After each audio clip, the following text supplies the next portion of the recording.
Hey everybody, great to see you. That's good. We got our security detail here protecting us from Skubik.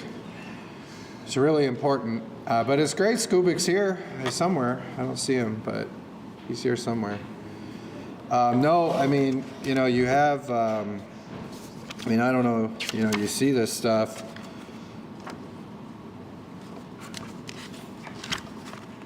Yeah, you just see a lot of this. I'm just looking at what I have here. I mean, just some of the rhetoric you've seen from Winnie Brinks and John Cherry and some of the Democrats, in the Senate, which is really, it seems like it's geared toward inciting political violence. And so you see some of that stuff going on where they're out there with these posts, with these graphics, where they're directing people at me, you know what I mean? And they have this very frivolous political lawsuit that they're filing against me and against the House. And, if you saw the briefs, I think it's very clear we're going to win very easily. That case will probably be dismissed any day now. But you look at some of their posts on Facebook, and they're really trying to direct this anger at me, which I think is really unfortunate. And, we get a lot of threatening messages from people, and a lot of this is being directed by Senator Brinks and John Cherry. And so if you look at their posts on Facebook, you'll see this, and they're really directing people at me. So, we have this detail. And also you look at, I'll just say, we've made a lot of public appearances. And you know that. You look at my schedule, we're making a lot of public appearances. And these people, they want it, they know I'm immune, but they wanted to serve me in front of the cameras for political reasons. So it's really, the political theater needs to stop. And I know that what we're doing is we're working on a solution to the sick leave and the tip credit. And I think that's really important. If you remember, I just want to read a few things. Let me read this. So they say I need to give you more sound bites. So I'm going to give you some sound bites. All right, so you remember last year, the House Republicans unified to ensure that we fix the tip credit and the sick leave bills as quick as possible. And you saw that great unity from the House Republicans. And we came to the table last year and we tried to fix this. And House Democrats walked away from the deal. And so then the House Republicans walked out of the chamber. And we said, if we're just going to do all this dumb stuff, we'll wait till next year. And you saw that happen. And then when January came, this was our highest priority of our members. And so what we did was we created a committee. You remember, we had a committee rolling, and basically I hadn't been speaker for 7 days, and we had a committee where they listened to testimony from small businesses and workers on this solution, and Bill Schuette did a great job with that committee. Then we passed House Bill 4001 and 4002 with bipartisan support in the House. So, Republicans and Democrats voted for a sick leave fix, so workers can have sick leave that's paid, and it's done in a way where they'll have jobs, and also that our restaurant workers have jobs and that their restaurants are still open. So we passed those bills bipartisan out of the House, 3 weeks ago? It was a long time ago. So we passed those, and the Senate has been doing nothing. They've been doing nothing. So really, a lot of people are saying to me that what the Senate Democrats are doing in 2025 is an impersonation of what the House Democrats were doing in 2024 when they were fumbling around and not taking action on this issue that's so critical to our workers across the state.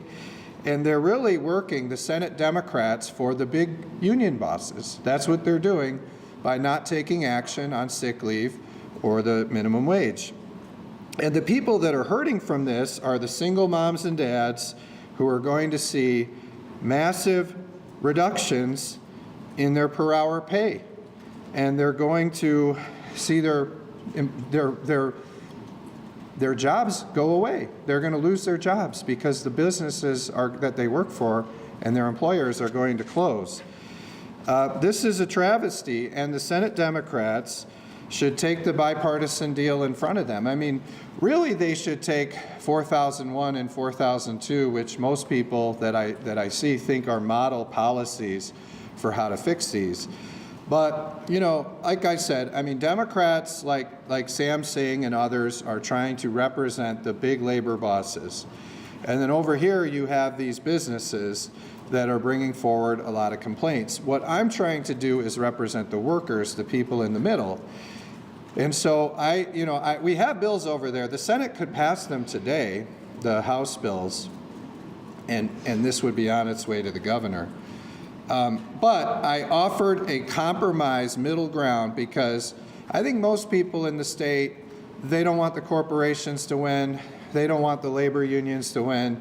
They want someone in the middle to lead this, and that's what I did. So what I tried to do was I tried to listen to what Sam Singh said, which is a unique concept up here in Lansing where they're listening. And we took a lot of their ideas and we brought it together, and I thought you saw a great story in Cranes that Dave Eggert wrote about this, and I saw one in MERS too that was really good.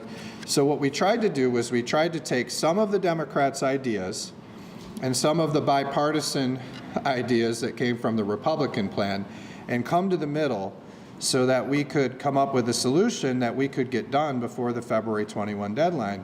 Our goal is to protect people's jobs, to ensure that every Michigan worker has access to a sick time off that's paid when they're not feeling well or they have to take care of a loved one, and also to have something that is actually able to be administered.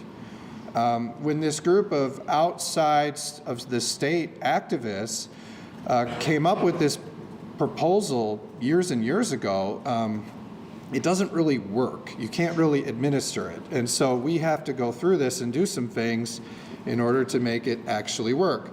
This is a one-size-fits-all court-ordered mandate. And that doesn't work for small companies, nonprofits. You know, you start looking at all these different types of companies and employers, it doesn't work to do a one-size-fits-all court-ordered mandate. And so we have to come up with a flexible plan that allows everyone to have paid sick time off.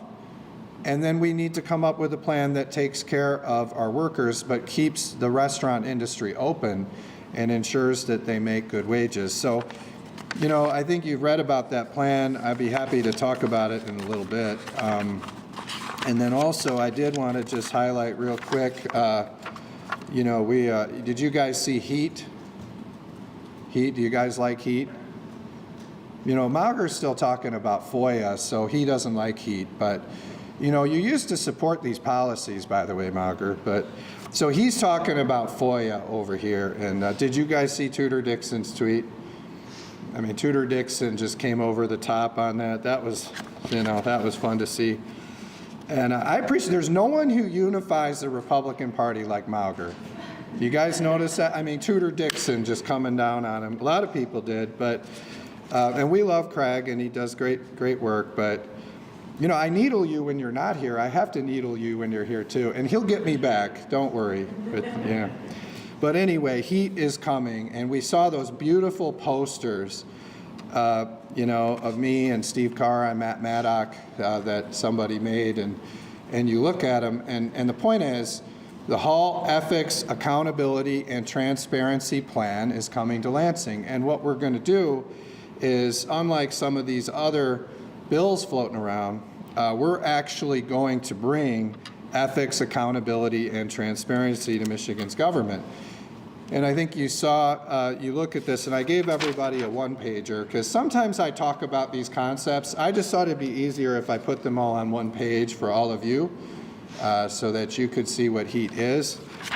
And you see, like, movement on these things. So we saw earlier this week the legislation move out of the Government Operations Committee to require a 2/3 vote on bills that come out after the election. And you look at that, I brought this up before, but like in the last session, 44% of the bills that became public acts passed in those last 2 weeks after the election. And you go back to 2014, that's pretty much the norm. It's almost half of the public acts happen in the 2 weeks after the election. And many of these things are unpopular ideas. And so I just think it would bring more accountability and transparency if you did all these policies before the election, so then people could judge their politicians and their voting record. And you saw that move through government ops. Now, later today, the Government Operations Committee is meeting again, and they're going to take up legislation to close the revolving door where politicians become lobbyists. They leave office and they become lobbyists. And this isn't just state legislators. This could be the Attorney General, the Secretary of State, the governor, the lieutenant governor. I know a lot of you people have questions about what Governor Whitmer is going to be doing when she leaves office. Well, if this passes, we can take one of those items off the list. She's not going to be a lobbyist. And the problem is, you look at this, you have to wonder when these people are in their last weeks, are they working for us, or are they working for the people that they've agreed to jobs?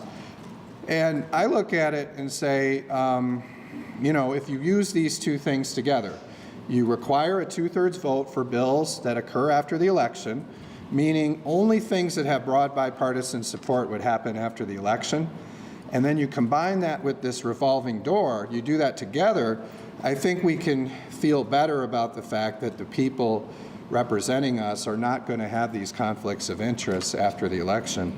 And so I think you'll see movement on that in the Government Operations Committee today. And my hope is that as we do that, we get bipartisan support. I think Democrats should support this too.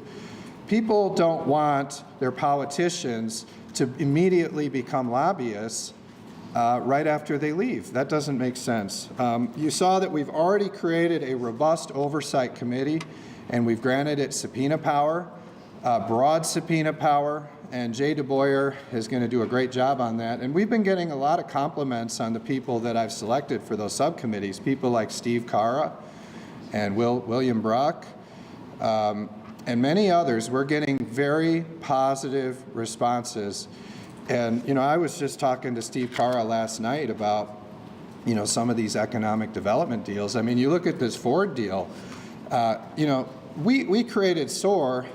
It really, I don't think when we created SOAR, we really contemplated the idea that you give them the money, and then Ford comes back and says, hey, we need 2 more years, and then they just give them 2 more years, and they just extend these things forever without creating the jobs. So you look at that Ford deal, that's getting worse and worse and worse. And then we saw the GM deal where GM got $666 million, and then they came and said, we're going to sell our interest to a Korean company and cash out, but pay us anyway, and maybe LG will create the jobs, and if they don't, then come for us.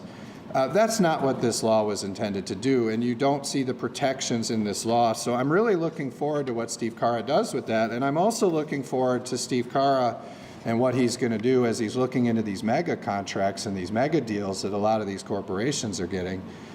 I think that we really need to look into those, and ultimately with the goal of moving on from these mega credits.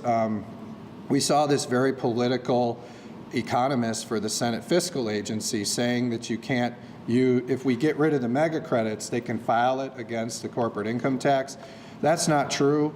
All the experts I talk to point out you can't file a property tax exemption for your income tax. So you can't file an MBT credit against the CIT. And so as we're looking at a roads deal, one of the key things that we need to do is eliminate the mega credits, and people in Michigan agree. Why is it that select few corporations that have connections get these huge sweetheart deals, and then Governor Whitmer proposes raising everyone else's taxes with the CIT? To me, we should eliminate these corporate giveaways, eliminate SOAR, eliminate the mega credits, and they're going to get more money that way, and everyone can be treated fairly in a uniform way.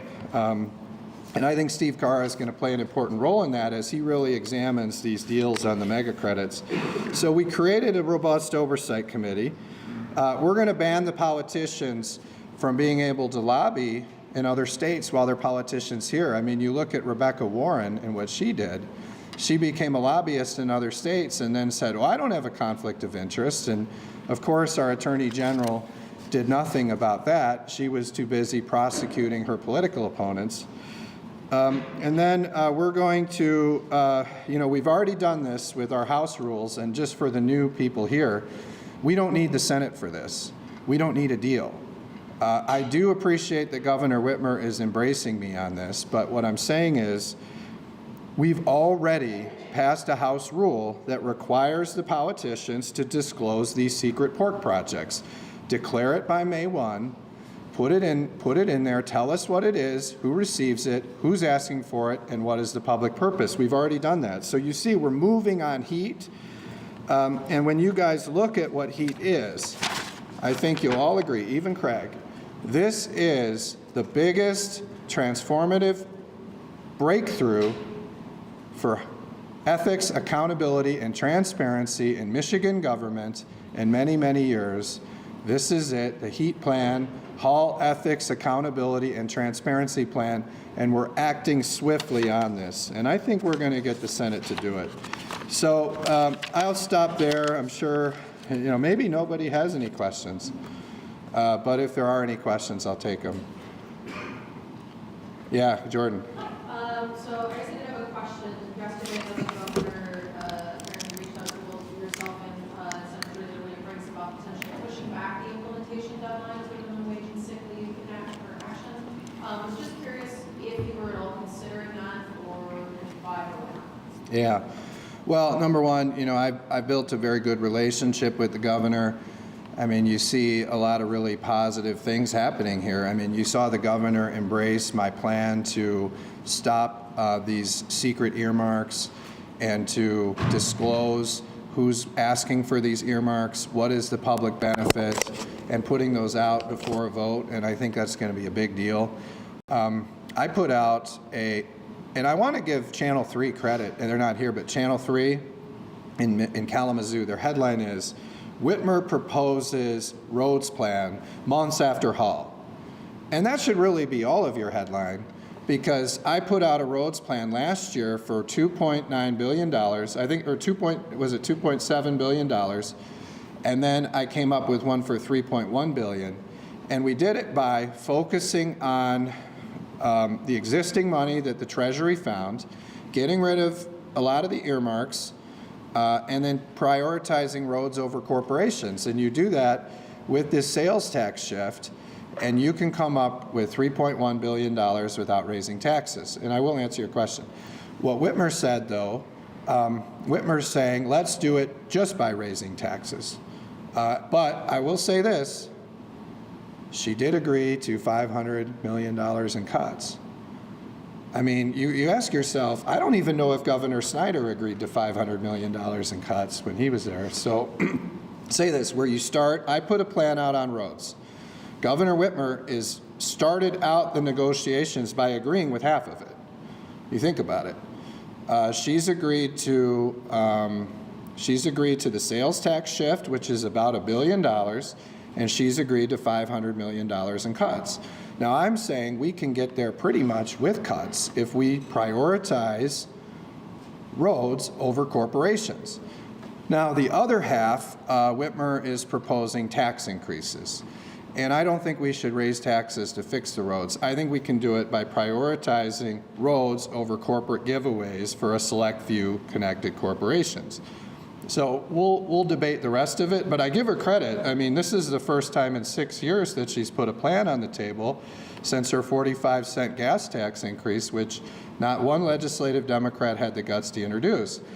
Now Whitmer and I, we had a good conversation yesterday talking about the sick leave policy and the tip credit. And I'll just say, I understand why Governor Whitmer's frustrated, because Senate Democrats have done nothing to act on this for months. And we see them fumbling around. They can't even get a bill out of their chamber on minimum wage or sick leave to save our workers and make sure they have good sick leave plans. Where the House has a bipartisan bill that I worked on with Jay DeBoyer and John Roth that passed weeks ago that's been sitting in the Senate chamber. So look, if I was Governor Whitmer, I'd be frustrated too by the ineffectiveness and inaction of Senate Democrats who are not able to get a bill out of their chamber to address minimum wage or tip credit. With that said, though, I would like to get a deal done by February 21. And that's what I'm focused on. I think that we need to solve these problems now, and I don't like the idea of kicking the can down the road another 5 months just to get right back to where we are today. Let's solve the problem now, and that's what I'm committed to and what I believe in. Yeah, Craig. 2 questions. If you talked about the House bill that if the Senate sends you their Excel bill that goes up to 60%, would you support that? And secondly, in the spirit of all that basic accountability and transparency you talked about, when you talk to the Senate Democrats and you say, here's my proposal, we go up to 50%, what do they say to you? Do they say, we won't support that? Do they say, hey, we're going to talk about that? I mean, can you give us some insight on where they're at? Well, and don't you think I'm the most transparent quadrant leader that you've worked with in a while? There's no way I'm going to answer that. Wow, well, why would I answer your question, So, Craig, you think that if you got your FOIA bill, which you're the only one talking about, and you know his dad, you think that they're going to put that in an email and then you're going to get it in an email? I'm asking you, when you're talking to them, what are they telling you? That was the question. All right, but no, I appreciate it. Now, someday, I think you'll write that I was the most transparent quadrant leader that you ever worked with. We're just still building trust with Craig, right? And people love heat. I mean, it's everywhere. And these Lansing department heads are very worried about heat because they know heat is coming to them. But what I'll say is this, I'm not going to do 60% tip credit. We're not going to let that, we're not moving that through the House. I don't even think they could get 60% tip credit through the Senate.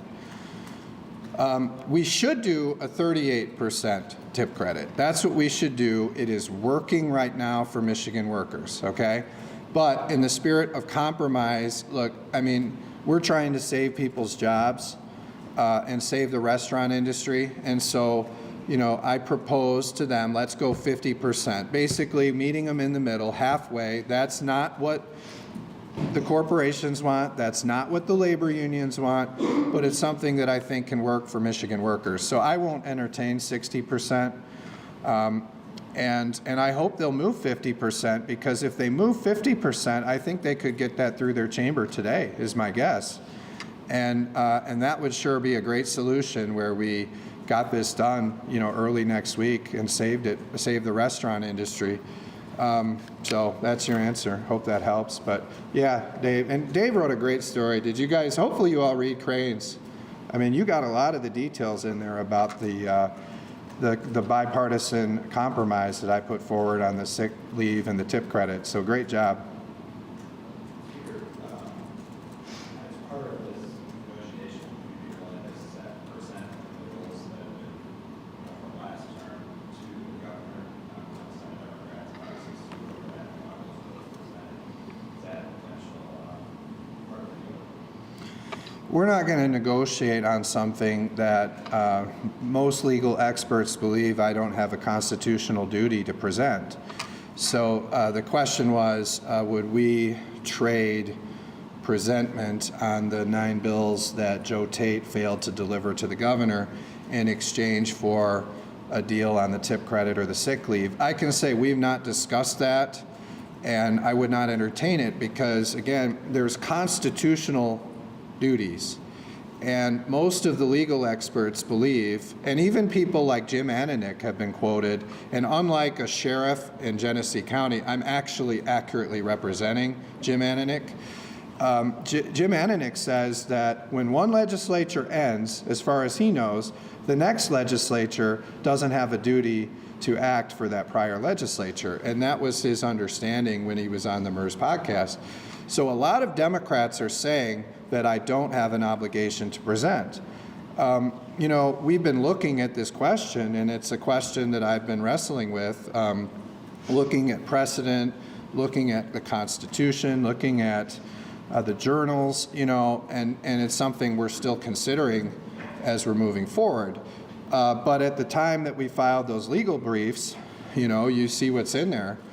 And I'll let, you know, experts like Steve Liedel, who's one of the best attorneys in Lansing and is representing me on this case, and is a Democrat, you know, we'll let them talk about all the specific legal arguments. I'll just say, for me, it's not something we would trade because it's a constitutional issue. You can't trade a constitutional issue over a political question. That's just my view. Mr. Speaker, in this sort of compromise, the governor says she's willing to do some budget cuts. Are you willing to leave the door open to a revenue increase, or are you saying you refuse to compromise on that issue? Well, I'll say this. I mean, you look at what the national Republicans put out.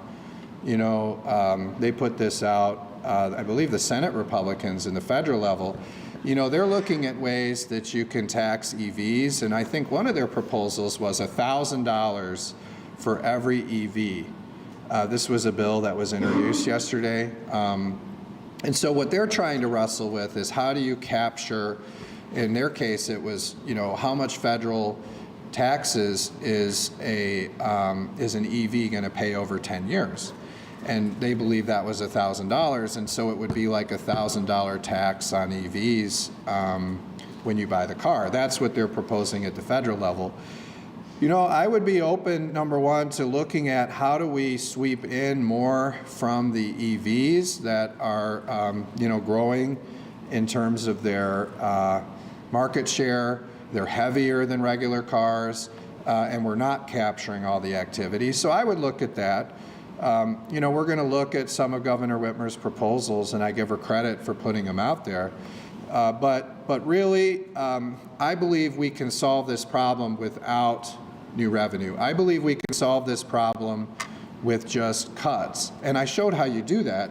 You set priorities, and you prioritize roads, which is what she said in the election, over corporations. And I don't remember Whitmer running and saying, vote for me, and I will give large checks to the most connected corporations in the state. She said, vote for me and I'll fix the roads. So let's do that. Let's fix the roads. And then what I said at the last press conference, if she wants to talk about raising taxes, then we should sit down with these corporations that want these incentives so bad and talk about it then. So you are open to a fee increase or raising some revenue as part of this package. Fair statement? I'm open to looking at EVs, and I think we can do it with existing revenue. And I would just say this, I'm going to, you know, carefully look at every proposal Governor Whitmer puts forward, you know, but what I believe is when we get into the details, we'll see. We can do this with existing revenue.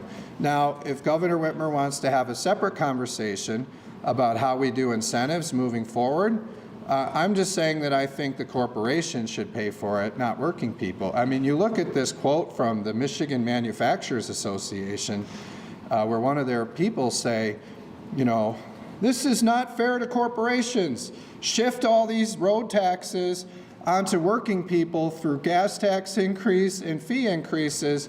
I don't agree with that. I can't believe they said that. That is an indefensible statement.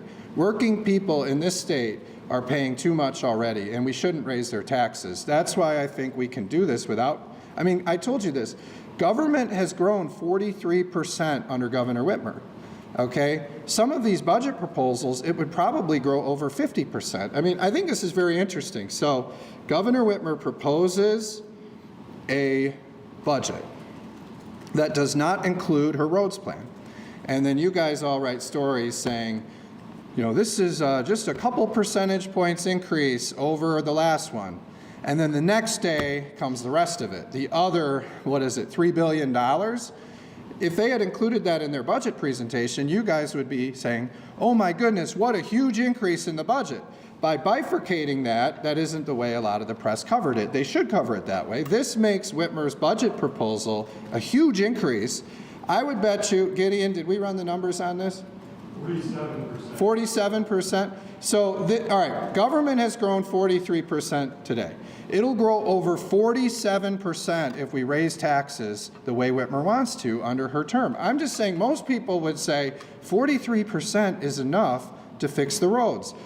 We don't need more taxes. Let's set better priorities. With Ann Bolin going through every budget line item and finding value for your dollars, combined with prioritizing roads over corporations, you can do it without raising taxes. So are you willing to raise the CIT earmark for the roads? No, Why not? because I think we have enough money. We have enough money without dedicated. But in the spirit of compromise, Mhm. you just agree here philosophically to a fee increase. Why not use the CIT to do it? Because I think we have enough money, and I think that a conversation about the CIT should really be about the next subject that's coming up, which is all the incentives that Governor Whitmer wants to do. Because what I'm proposing is getting rid of all the incentives, getting rid of the mega credits, and getting rid of the SOAR fund, and getting rid of the Community Housing Development Fund, and getting rid of the RAP fund. And this is the placemaking fund that we're talking about when we talk about RAP.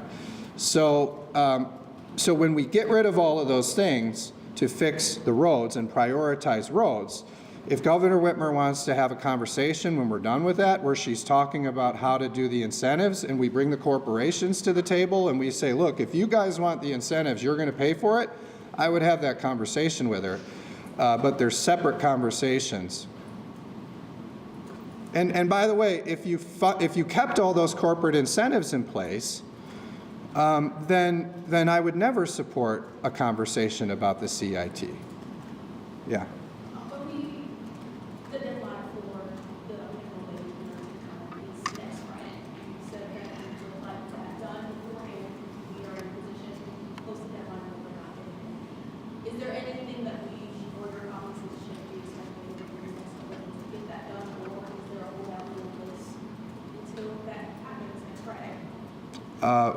Can you see? I learned from Dave Eggert. I have to listen to the questions before I answer them. So just because I start talking before I hear the whole question, and then you guys say, Matt, you said this, and it's a mess.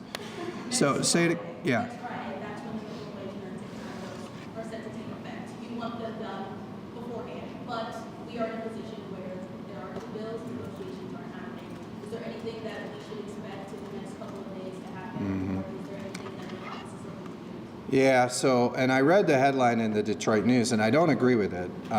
Kevin Hertel says we're close to a deal, and then they run with it like it's the truth.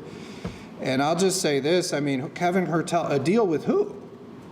You know, a deal with who? That was when I read the question, when I read the headline, I said, a deal with who? Because I'm not talking to Kevin Hertel so far, and as far as I'm concerned, you know, that was an inaccurate statement by Kevin Hertel. I actually think that Kevin Hertel is part of the problem here, and I wish that the restaurant workers and the, you know, all these employees across the state that are about to lose their jobs, you know, they should be, you know, looking to these Senate Democrats, people like Kevin Hertel, and asking them to come to the table for a middle-of-the-road compromise. Like Kevin Hertel says, if we just do it 100% my way, then we'll get a deal. And I think we're close. You know, that's what he's saying, okay?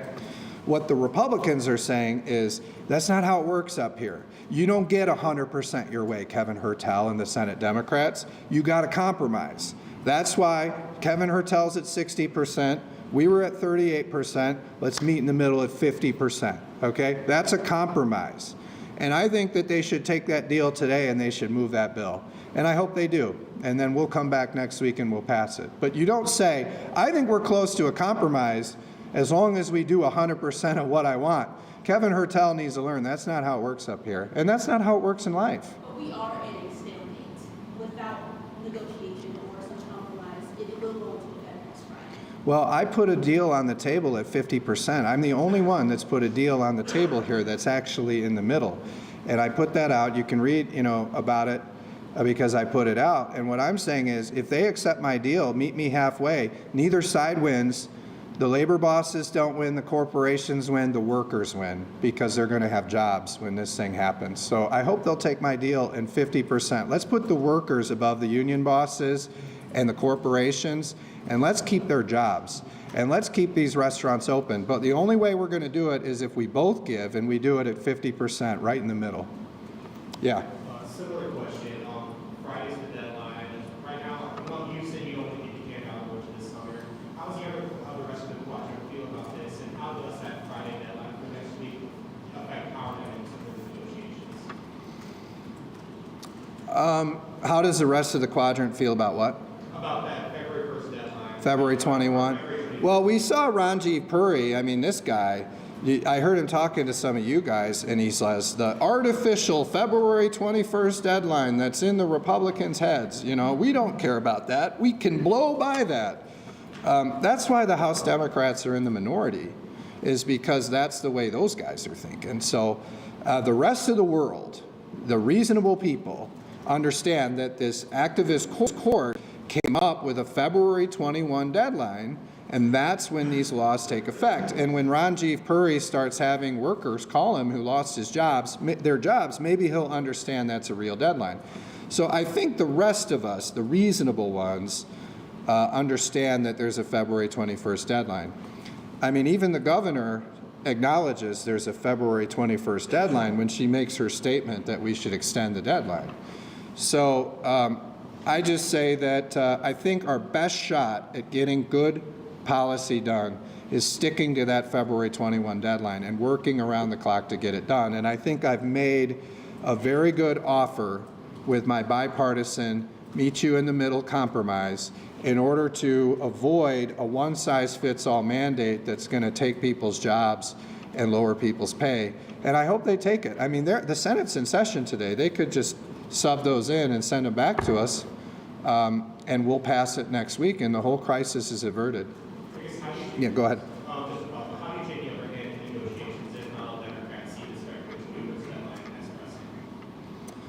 Well, I look, what I'm going to do is we're going to put reasonable proposals out there, and I hope that the public, now I know that Brinks and Cherry and these guys are really fanning the flames on dangerous rhetoric to try to incite violence against me, and I don't want to say maybe it's not even on purpose, but that's the effect of their actions. I mean, when you're trying to direct that hatred and anger toward me and fan the flames, you know, that will incite violence. And we've gotten a lot of threats and things. But I'll say that when it comes to this, in a respectful, peaceful way, I think that people should go to these Senate Democrats and help them to understand how business works, and help them to understand how important your job is, and how important it is that you're able to get tips, and how important it is that your employer stays open and you have a job, and also that you get a fair sick leave policy. So I hope people in a peaceful way will talk to their Senate Democrats, because this deadline is coming on Friday, and we got to get something done. Yeah. Should we expect the session schedule to stay the same, or should we expect long nights next week or extra session Yeah. days to get this negotiation done? So what I've told our caucus is let's prepare to be here all day Thursday and Friday if we need to.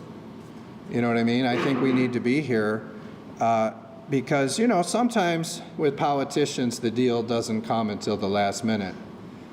And so we're going to be here to try to get this thing done for our workers. I think that's what our workers expect of us, is to be here at work to get this thing done before the deadline. Yeah. Put in your colleague this weekend bipartisan. That has gone through a vote in the House. Senate Dems hasn't picked it up. Where's the bipartisan? Yeah, the bipartisan plan I'm referring to is 4001 and 4002, which was... No, the compromise is meeting them in the middle, and thanks for that clarity. It should be bipartisan, but what I tried to do was meet them in the middle. Now, I'm just saying this, the starting point, okay, the starting point for the House, 4001 and 4002, that is bipartisan, right? That's, the Republican position is bipartisan. because we got Democrats supporting it. The Democrat position is just Democrat because they don't have any Republicans supporting it that we know of. So a middle position would actually be bipartisan if the starting position is bipartisan too. I would argue that, but we would get more Democrats if we met each other in the middle. We already have Democrats, and if they want to pass the versions that have been sitting in their chambers for weeks, those are really good. I'm just trying to go a little further because we don't get 100% of what we want in life. That's not how it works in life. It's not how it should work up here in Lansing. Any other questions? Yeah.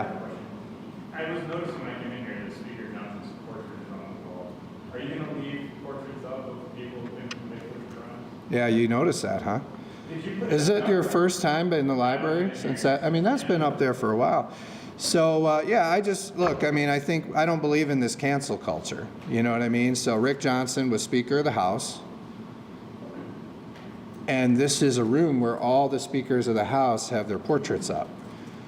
And so I think one of the lessons that we learned in the last election is people are sick of this cancel culture. Was Rick Johnson Speaker of the House, Craig? He was. Yeah, so he goes up in the Speaker's library. If I disagree with what Rick Johnson did after he was Speaker, I shouldn't cancel him in the Speaker's library. So I put it back up. Do you think Mike Duggan can win as an independent and that the Republican candidate for governor will win as a result or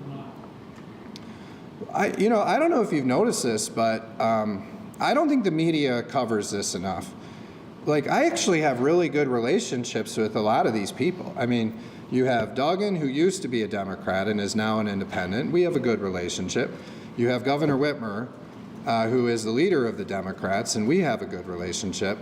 I can't figure out what's wrong with this Ranji Puri and Winnie Briggs. What is wrong with them? I mean, a lot of these people, we were here the other day with the Detroit police chief, Todd Bettison, who just got proposed to be the new police chief. You saw I was in Hamtramck the other day with Karen Whitsett and their mayor. We were over in Dearborn Heights with their mayor. I created a Southeast Michigan outreach office just dedicated to talking to community leaders in Southeast Michigan because the prior speaker, nobody could get a hold of him. We're going to be making inroads with Mark Hackle in Macomb County, with Warren Evans, with Mike Duggan, with a lot of people. So we've got a great relationship. In terms of your question, your polling suggests he's got a decent, not yours, but your media polling suggests there are a lot of people open to him. What I'm trying to do in my position is just be accessible to all of these candidates to be, I have a policy shop. So what I'm doing is I'm building policy for the future, and I'm going to work with any candidate that wins governor with a plan. Because remember when Trump had the trifecta the first time, and then Paul Ryan screwed it all up because he didn't have a plan?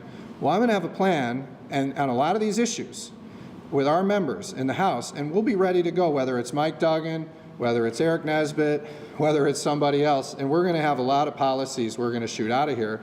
And I hope all of these governor candidates embrace them. Mr. Speaker, can he win as an independent candidate for governor? According to your polling, he's got a shot. Don't go to the poll. What you got to have? Well, why do I even watch shows like Off the Record?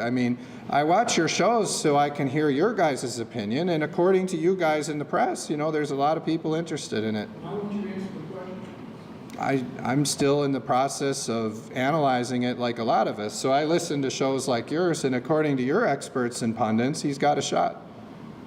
It's interesting, though, because you ask your opinion, and then you look at this poll. Was it in MERS? Where was the poll?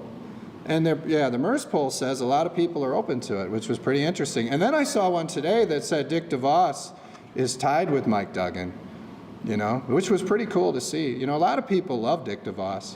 And the poll said it, if you saw it. Yeah, was there a question over here? Yeah, excuse me, unrelated note, but the state put out a report this week about the red flag laws. Mhm. Sounds like about 300 were pulled, about 280 were actually utilized. Democrats say that the effects of the law are working as intended. I was just curious to kind of get your response to that. Yeah, as you know, and I just want to acknowledge, today being the anniversary of what happened, that terrible shooting at Michigan State University, and You know, we all remember how we felt when that happened and how shocking it was that something that tragic could happen here in Lansing. You know, it's just incredible to relive and think about those moments and the families. You know, you remember right after that happened, we had some of the families, we had some of the law enforcement there in the House chamber. Everybody came together a couple days later to thank all the brave first responders that helped make that less of a tragedy by getting there quickly and finding this guy, you know. So it was just devastating what happened. But to answer your question, you know, it's been very interesting to look at your reporting on this, both on the safe storage and the red flag. I mean, it's been interesting to look at the data on that. So, when I looked at it, you know, it was interesting. I mean, you see a lot of these are ex parte hearings. I mean, there were quite a few of them that got dismissed and other things happened. I just think for me, you know, we had concerns about due process. I still have concerns about due process. I want to look at, you know, how have these things affected law enforcement? I mean, you think about it, these law enforcement, they come up to your door and nobody knows that they're coming, and then they demand to take your guns away. So I think what we came out with, what you guys showed us, was good. It's a data point. I think we should look at other data points, you know, and learn more about how these things are working. That's one thing they never do up here, by the way. They pass laws, and then nobody measures whether they're working or not. And so we should look at it. I have constitutional concerns about a lack of due process. That's why I voted against it. But also, you know, I voted for the safe storage laws. And, you know, you look at that, and you know, I read the article on that the other day. There's some real heart-wrenching stories, you know, that come across there of, you know, accidental shootings and things that happened as a result of guns not being stored properly. So, you know, you hate to hear those cases, and you see that law is being utilized as well. So it was interesting to read the stories, and I think we should keep looking at data points to see if they're working. But, you know, on the constitutional, or on the red flag, I have concerns about the constitutionality of that. Any other questions? All right, well, thanks everybody. Where's that guy from Michigan Advance that always pops in right now to ask? All right, well, enjoy Senate session. I hope we have a successful day over there. Thank you. All right, you guys don't let school